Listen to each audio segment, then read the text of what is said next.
All right, I think we are live now. If we're not live now, we're going to be live in the next few moments. So I'm excited to do another one of these interviews. There's been a few of these over the last couple of days, and this next guest is in a league of his own for an entirely different reason, a different industry, and I'm not even gonna intro too much because I don't want to take away from what he has to say.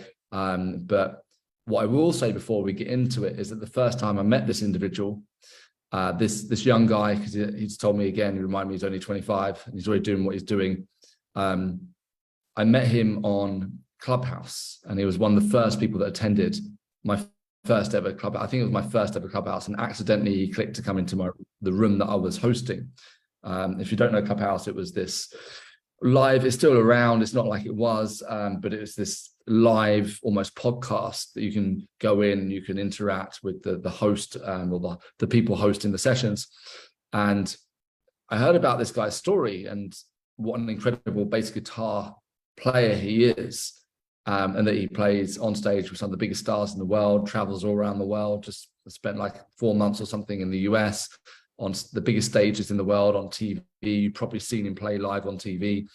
But then I was like, okay, this is great. How much do you charge? He's like 40 quid a session, or something like that. And I'm like, that probably needs to change on the basis of, your authority in the marketplace. But there's been some profound changes ever since. So I'm not going to delay anymore. We're going to take this next kind of 10-15 minutes just to talk through Caleb's story. And so Caleb, how you doing, bud? It's good to see you. Yeah, man, doing well. It's good. We've done this before. Yeah, it's good to do this again. I wanted to bring you back because I think a lot has happened since the last time we interviewed. I know that you were selling at a much, much higher level, which we'll get into. And that was about a year ago. Yeah. But that journey has continued. And I think there's been ups and downs. And I'm all about, being open about the challenges, not just the successes, because I think that a lot of people online sell the wins and how easy it is. And I was struggling and now I'm making all this money. But really, we need to be more realistic than that and show that there is, there's a journey that you go on as well. So, Caleb, it would be great just to hear where you're at now. Just share a little bit about who you tour with, who you play on stage with, and what you're up to. Yeah, sure. So, I'm Caleb Wilson. I am a UK session bassist. I'm currently Emily Sandé's bass player. So we were all on tour last summer, did most of Europe. The dates are just starting to come in for this year's summer with Emily. And then I've been on a West End show, currently on a West End show, Choir of Man here. So yeah, okay. Choir of Man. Oh, again, yeah. I've been there, seen it live. I definitely recommend. Pete's come and seen it. Jamie's came to see it. So anyone's welcome to come see that. So that's kind of like, if you will, the quote unquote day job. But it's been funny because I've been able to do multiple TV, Graham Norton, This Morning, Loose Women, a couple of odd appearances in occasional films like Playing Upright or something like that. And I've kind of been at a point where I've done, I'm 25 and I've ticked off most of the boxes. Yeah, I mean, like, what else is there, right? As a bass guitarist, like, I know that. Yeah, that's it. I lived in the States for 4 months playing on a show, and we were given luxury apartments to live in for those 4 months. So we had the best. We were treated like NBA athletes whilst we were out there. Amazing. So it's just been an amazing time. But where I'm at now is, so initially when I was working with Pete, when I first started working with Pete, I was like, cool, I want to get into the online lesson space. And I was thinking about setting up for, £40 a month online membership. I remember. And we spoke about the whole numbers game, which because I like numbers. So I'm like, well, cool. If I do £40 a month, I get 100 to 500 people in there. I'm laughing. I can do whatever I want for me, Yeah. And then we spoke about, what is it that you're actually selling? And when it clicked for me that I'm selling the transformation, not the actual bass. The bass lesson itself or the guitar lesson itself is not, well, it was what I was selling. That is what I was selling. And now that's not what I sell at all.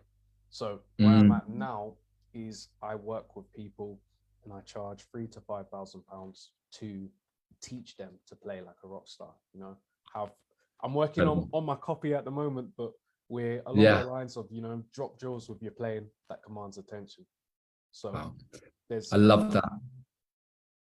So you've literally gone from, and I remember this initial conversation, and you said, well, I'm going to do a membership and charge 40 quid a month, which is, there's nothing wrong with that, by the way. But, you know, running the numbers, say you get 100 members, okay, fine, that's £4,000 a month, but you know, you minus your Stripe cost or whatever payment processor you're using, and then you think about those people that are going to hold you accountable, that you need to be there for those 100 people, and then you've got to keep them paying.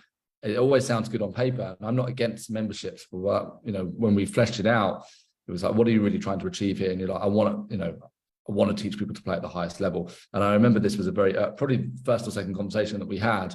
It's like, well, you really teach people to play like a rock star, and how much is that worth? And I think I mentioned that I grew up in my dad's music shop, so it's very personal to me, and I don't play anything.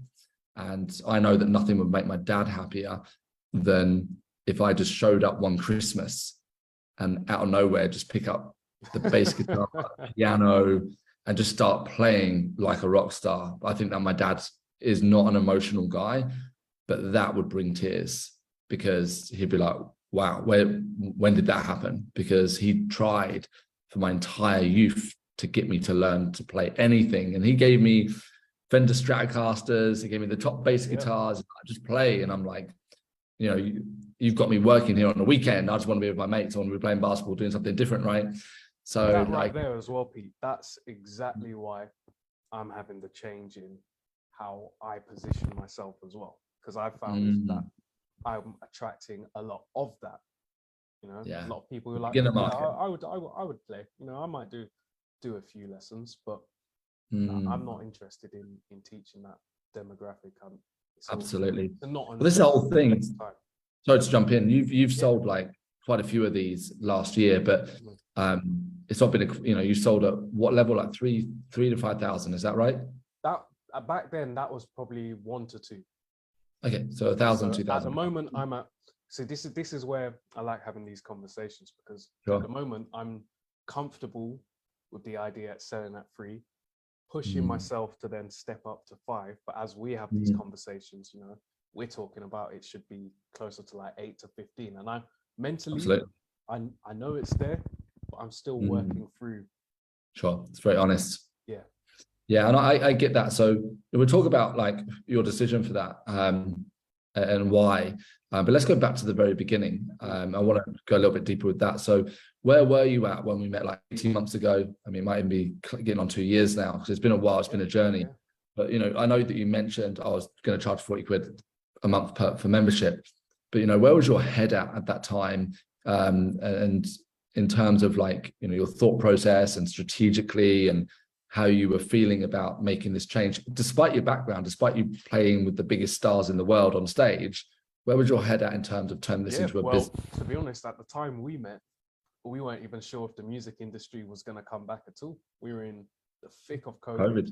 Everything was locked down. You couldn't go anywhere. I had to pick up a little, I was doing a recruitment job. I remember. Very clear, yeah. Did a recruitment job, and I got fired after, I think, 13 days. And then what was the reason? How'd they fire you? Like the nicest guy ever? This is the thing. It's very out of character, but I can only put it down to the bigger plan from whatever you believe in, you know, because literally the week after that, I got a call to go to the United States. I remember. For 4 months in the middle of COVID. One of the things I do remember though, Caleb, is that in our early conversations, and this is not, I don't want to take anything away from you. Like, this is all you. I just feel very fortunate that I've been able to, you know, facilitate and maybe show you a little bit of direction along the way. Absolutely. You are 99% of the reason for your success. What I do remember very early on in those days, like you messaging me on Instagram actually, and you were like, one day I want to join your academy, and one day I'll be on. I'm like, man, you're there now. Like, stop teasing yourself. So, you know, do you remember that, Caleb? Like the one, and I appreciate there was some fear around COVID, but it felt like it wasn't just COVID. It felt like, you know, you were a boy and now you're this man, you know. I don't know if that's that statement. It was a big jump. It was a it was a lot of things playing into one. It was the not knowing if the industry is going to come back at all. It was the I've met this person on the internet 2 weeks ago. He's talking sense, but now I'm paying whatever the number is. Am I able I know to what it was. It's £3,500. Yeah, yeah, yeah. Yeah, So, and you were like, then, I'm charging 40 quid an hour. yeah. You want £3,500. But, You know, but because of the conversations that we had, it's like I'm one of those people. I'm kind of weird the other way around, where I'll in my free time, I'm complete opposite of the 99% of people's lives, where I do music and creative stuff for a living, and then look at like marketing and sales in my free time. Sure. Yeah. Which is uniquely different. Yeah. So I was like, what Pete's saying makes sense. It adds up. Then all the fear kicks in, but then at some point you gotta make the decision. Same thing I did with the music career, to be honest, because I've spent the last 8 years doing the things that everyone said wasn't possible. Yeah. So what is it about that, Caleb? Like, how would you relate your music career to this journey that you've been on during your time through the diploma? Is there some correlation? Yeah, well, for me, I think you say it too. Basically, it's assuming you're at a certain standard with what you do. Everything else then comes down to people and connections. Yeah, and I think that's where and accountability. So it's all well being good, but you gotta be, for the music world, you have to be making everyone else's job easier. People shouldn't be calling you to find out where you're at. What's going on, because that's one of the quickest ways to lose a gig in the music world. Yeah, very true. And what would you say has been the biggest transformations within you over the last 18 months as we've worked together? Again, I do not want to take any credit. This is Caleb, and it really is about like what you've stepped up and done. But what has been the changes within you? Because making money is like, that's, I always say, like, people usually come into like my world and they're like, I want to make more money, and they're just trying to survive. It's that whole survival mode. And it's like, well, that's the easy bit. Like, making money is, as long as you're providing value to the market and you're clear on that, people will pay you. But actually, I'm more interested in the, that whole cliche quote: you can give a man a fish he can eat for a day, you can teach a man a fish he can eat for a lifetime. But also going deeper than that, if you can create a fisher person, being diplomatically correct, then they're going to want to fish for themselves. And that's really, for me, like the deeper level of it. But I don't, without taking anything away from you, like, what would you say has been like your personal transformation over the last 18 months? Mostly seeing the value of what you're providing. Like, I've now, like, even if we stopped working together now, there's no way I could go back to just charging per hour, or even just that way of thinking, charging for the time you spend in that. But it's actually the value you're providing to the end user. But then also I've now got to the point where, which is why I've turned down clients. I've turned down clients that were happy to pay me, like, so when we're going back to the monthly options and stuff, when I was doing the $3,000, I had someone who wanted to sign up, ready to go. They wanted to join me monthly. They were happy to pay like $300 a month monthly to do it and keep going. But I said, I can't take you on, because if you quit after a month or 2 months, that would be unethical for me, because now you've not gone through the necessary process to get the result, and now you're going to be a bad representation of what I do. Yeah, because you're going to say you came here and did 2 months lessons and you don't feel any better, when actually it could have been the 3rd month where you actually got the breakthrough that accelerated everything else. Wow, I love that. I love that example.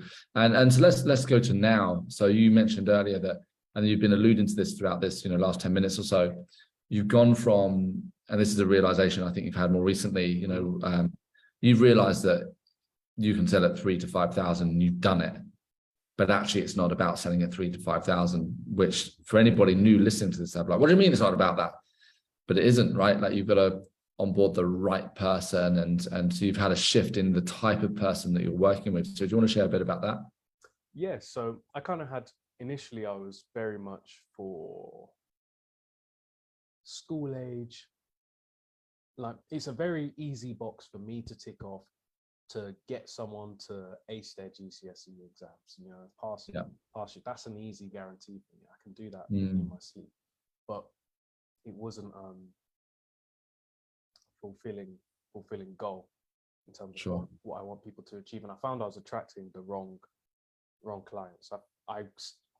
People would gravitate towards me who, you know, it mostly, what I ended up finding was it was a lot of people who kind of played, had a little bit of play, but their parents want them to do well in school, and their parents are pushing for them to do the music lessons, and that it just can't work for me anymore. You know, I've had a few students like that, and I've got some great students, but equally I've had other ones who, you know, like, because I'll hold people accountable. We've got the accountability. I message them. I'll be like, you know, what's going on? I've not seen your practice video in a while. Or like, do you have any questions? Like, and this is me, bear in mind. Reach out to me. Without trumpet pushing my own horn and all of that, you know, you've got someone who's touring with artists messaging you being like, yeah, it shouldn't be that way. Let's keep going. And that's then crazy. I messaged back, sorry, I've been a bit busy with school. And at that point for me, I was like, yeah, this is I can't continue to allow that level of commitment. Despite the fact they paid you. Yeah. Well, it's not the kids paying, so. Yeah. So you know, it's so much more now going for, you know, I'm only going to be teaching people, you know, anyone can learn to play a few songs and pass a few exams, but I want people that actually want to be great. You know, I want to create the best students in town, in the towns that in the big country, by the sounds of it. Yeah. At the end of the day, that's you create your own client. And you remind me of I don't know if you've read any of Tim Grover's books. So he's like Michael Jordan, Kobe Bryant's, you know, when Kobe was playing and alive, and he didn't even have sessions booked at all with those guys. Like they were paying $1 million a year or whatever it was, and he had no sessions booked. He's like, you're an adult. You're the top player in the world right now. You're the top 2 player, the top 3 player on planet Earth. You know when you need me. And if you need me by your side to work on your jump shot or to do some crazy training at a very high level, of course I'm going to be there. You need to meet up and just for me to keep you accountable. Of course I'm going to be there. But if I'm chasing you and you're one of the top players in the world, there's a major problem.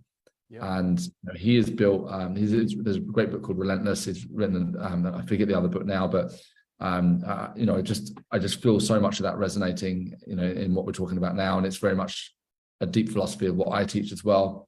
I have a basketball background, so you know, so it relates to me in terms of like I've seen players, and actually one of the reasons for me, you know, my 5 minutes of fame of playing professional in Germany, the only thing that ever stopped me playing at that next level is that I reached a point where I preferred to go out on the weekend than to train. I was very talented. And throughout school, I'd put in the work, and then you get to the point you're like, oh, I'm playing pro now, like, and I was playing well in Germany.